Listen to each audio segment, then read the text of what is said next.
Hi Year 11s. Sorry, I thought I'd posted the second part of this podcast, but apparently no, I just deleted it instead. So what I'm going to do now is I'm just going to go through the quotes that I posted on Instagram. If you look at the page, it's kind of broken down into two halves. The first half is quotes to remember about Dr. Jekyll, and the second half is the symbolism of Jekyll's house. Now I'm going to do a whole separate podcast on symbolism in Jekyll and Hyde, so I won't be focusing on that now. I'm just going to go through the 8 quotes there that are ones to remember about Dr. Jekyll, so ones that you can maybe include in your essay. So I'm going to start off with one that I actually already mentioned on the last podcast. So, grew pale to the lips, blackness about his eyes. So the key words there, obviously pale, blackness, eyes. The pale, they would be the micro quotes that you'd pick out. So remember that the best way isn't to include that nice big long quote, but to say, you know, he's referred to as, quotes, pale. There is a, quote, blackness around his, quote, eyes. Okay, that's the way that you would be embedding them nicely into your answers. So the adjective pale there is something that has connotations of illness, which we know that he is kind of being taken over. He is losing his sort of ability to control his body in the same way that you maybe do when you're ill. And so someone that is unwell, someone that is uneasy. So another time where you grow pale is perhaps if you are frightened about something. And then blackness. Blackness has connotations of danger. I was going to say of darkness. That's fairly obvious. But danger, evil, sorry, things like that. And the eyes, so the fact that there's blackness around the eyes are very symbolic. They're often used by writers to really give us an indication of something that's going on in the interior, inside the person. So perhaps the window to the soul, or things like that. So the eyes normally really tell us someone's true feelings. So this here is where we've got slight physical representations of the inner conflict, the inner turmoil that Jekyll is going through at this instance. The second one down then, that is a really nice easy one, is just doctor. So the reference to him being a doctor is a choice. A doctor is something that is extremely credible, someone who we know therefore is intelligent, but also someone who is supposed to heal and bring goodness. They are the connotations of doctor. And arguably, Jekyll probably does more harm than good. And so that can be almost ironic that Stevenson chooses to give him this title.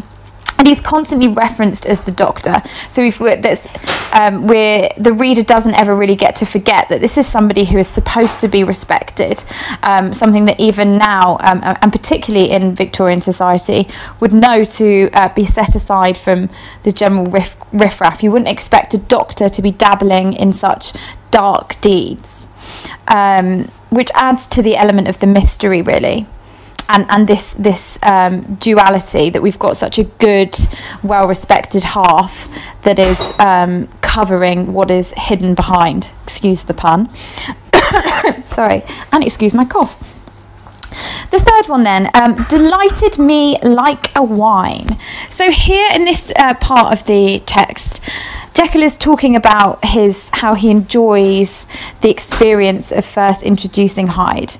And so we've got this simile here, like a wine. And really we've got quite a lot that we can talk about with the connotations of wine, because similar to his experimenting, it's something that gives you pleasure, but perhaps in excess causes damage. And later, and when we look at our fourth line, he refers as a drunkard. Now this isn't literal. He's not actually drunk on alcohol. What he is he's lost control. He's desperate for his next fix. So we have this running motif of Hyde being an addiction. And alcohol is obviously something that has very addictive properties. So also on that fourth line, so the fourth quote that fourth line of quotes that I put on the Instagram. We've got daydream and dwell with pleasure. So it's worth remembering that Jekyll really was enjoying his initial experiences with Hyde, and when we later feel that sympathy for Jekyll as he becomes more of a recluse and loses his sense of self, it's worth noting that he did bring this upon himself. And Stevenson is, whilst there are lots of examples where the readers do feel sympathy for Jekyll, it's important that we also acknowledge how dabbling in these misdemeanors, just taking a step down a certain wrong path, can get you slightly out of control. Doing one misdeed can quickly take control of you. Actually, if you look at Aristotle's virtue ethics, the idea that doing something, being a good person or being a bad person, is only in your actions. You aren't born good or bad. Your actions make you a bad person. So if you consider yourself a good person but you keep doing bad things, eventually you are that bad person. You are nothing but your actions and your choices. So that's an interesting thing here, where we look at the timeline of Jekyll going from being someone who was once respected, admired, with friends, to somebody that is actually responsible for numerous murders, and lots of social discord. So the next line here on the Instagram is is taken from where we see one of the transformations. It's post-transformation, and we've got reeled, staggered and clutched. So I'm trying to select just those words and phrases that are easy to remember, things that you can talk about, and you can talk about sensibly why they are significant. So reeled, staggered and clutched, these verbs here are showing how physically destructive this transformation is. So if you are staggering, you don't have the strength, you don't have stability, you don't have control over your physical body, in the same way really that Jekyll does not have control over Hyde. This potion taking, this drug addiction, whatever it is, that started out as an exciting thrill, is now consuming him completely, and we have that physical representation in these verbs. So to have to clutch onto something, we show how frail he has become. The next line then was like a man restored from death. So again, further building this picture of Jekyll's complete lack of self. He is not who he was at the beginning of the story. So the fact that he's restored from death shows, it's very, very typical of the Gothic genre, these ideas of dabbling with death and the supernatural, perhaps like he is some sort of ghost of what he once was. These are interesting inferences from this quote.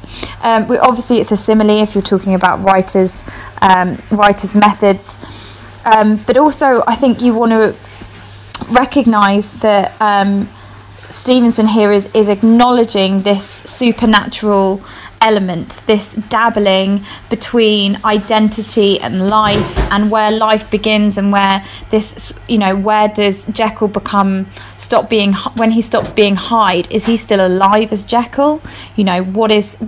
So many questions are being posed here for the reader, and it's all right that there aren't answers.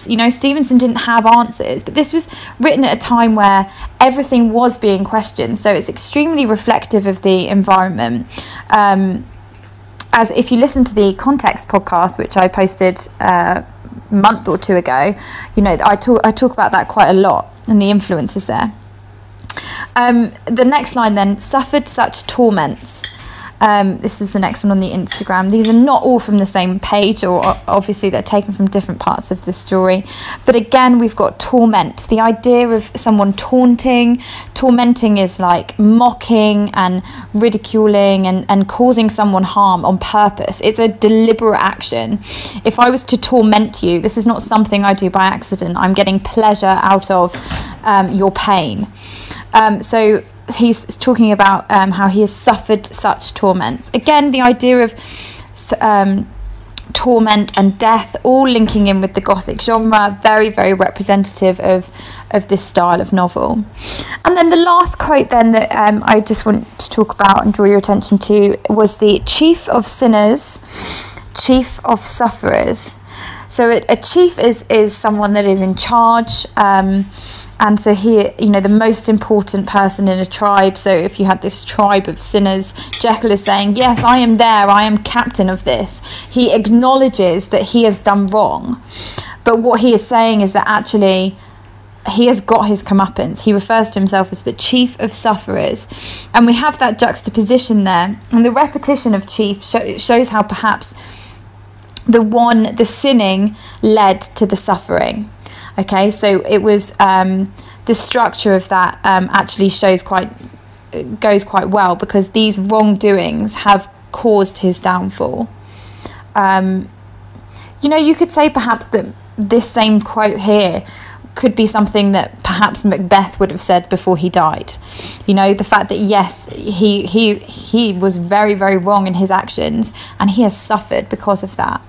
Whether he is the chief of sufferers or not is really for you to decide, as there were quite a few people that fell to the wicked hand of Hyde.